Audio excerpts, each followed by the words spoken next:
మయసభ ప్రస్తుతం ఇటు తెలుగు ప్రేక్షక వర్గాల్లో అటు రాజకీయ వర్గాల్లో ఈ వెబ్ సిరీస్ సంచలనం. ప్రస్తుత తెలుగు రాజకీయాలు వాటి మూలాలు ఏమిటన్నది సగటు యువ ప్రేక్షకుడికి బహుశా తెలియకపోయి ఉండొచ్చు.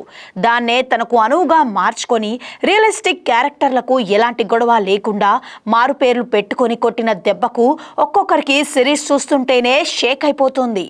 దానిలో యాస ఆపై చరిత్ర రెండు సమపాలల్లో రంగరించడంతో మయసభ తెలుగులో వచ్చిన అత్యంత రాజకీయ సునిశిత పరిశీలన చిత్రంగా మారుతోంది. చంద్రబాబు వైఎస్ వారికి ముందు రాజారెడ్డి ఆయన ఫ్యాక్షన్ వంటి సన్నివేశాలను ఎలాంటి స్టాండ్ తీసుకోకుండా ఉన్నది ఉన్నట్లు రాసుకుంటూ వచ్చిన దేవాకట్టకు హ్యాట్స్ ఆఫ్ చెప్పకుండా ఉండలేరెవరు. ఆ మాటకొస్తే ఈ ప్రాజెక్టు గురించి విన్నప్పుడే క్రేజీ ప్రాజెక్ట్ గా ముద్ర పడిందట. వెంటనే సోనీ లైవ్ కూడా ఒప్పుకొని షూటింగ్ మొదలు పెట్టమందట. ఇప్పుడు ప్రతి రాజకీయ పరిశీలకులు ఏపీ పాలిటిక్స్ పై ఒక ఒపీనియన్ ఉన్న వారంతా కూడా ఈ వెబ్ సిరీస్ ని తెగ చూడడం మాత్రమే కాదు, మెచ్చుకుంటున్నారు కూడా.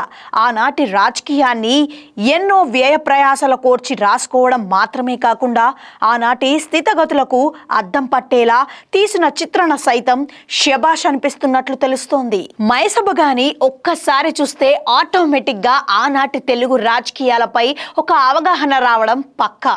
ఎందుకంటే అటు సీమలో చంద్రబాబు, రాజశేఖర్ రెడ్డి ఎదుగుదల, ఆపై రంగా బెజవాడ కేంద్రంగా చేస్తూ వచ్చిన రౌడీ రాజకీయం, ఆయన దుందుడుకు చర్యల కారణంగా కాపులకు ఎలా ఒక రాజకీయ ఐకానిక్ లీడర్షిప్ లేకుండా చేశారన్న విషయాలను కూలంకుషంగా వర్ణించారు దర్శక రచయితలు. చివరికి ఇందిరాగాంధీని కూడా వదలకుండా ఆమె ఎమర్జెన్సీ టైం, ఆపై చంద్రబాబు రాజకీయ తెరంగేట్రంలో ఎదుర్కొన్న ఇబ్బందులు, ఇక వైఎస్ఆర్ రూపాయి డాక్టర్ కావాలని ఆయన తండ్రి రాజారెడ్డి పడ్డ తపన తాపత్రం, కులాల కురుక్షేత్రంగా నాటి రాజకీయ చిత్రం గొప్పగా తీసినట్టు కనిపిస్తుంది.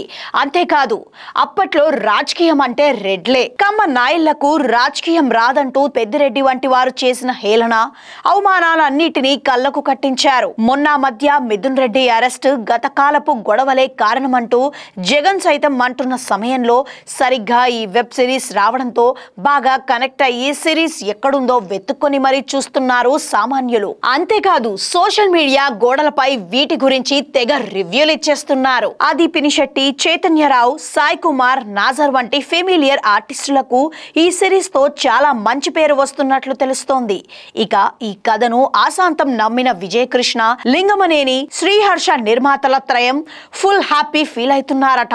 ఎందుకంటే మయసభపై అంత పెద్ద ఎత్తున అప్లాస్ వస్తుందట. ఆల్ ది బెస్ట్ టీమ్, మీరు వండర్ క్రియేట్ చేశారు.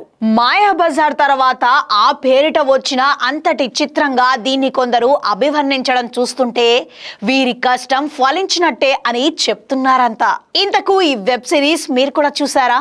చూస్తే దీనిపై మీ అభిప్రాయం ఏంటో కూడా కామెంట్ సెక్షన్ లో కామెంట్స్ చేసేయండి. Stay connected to Khyati connects.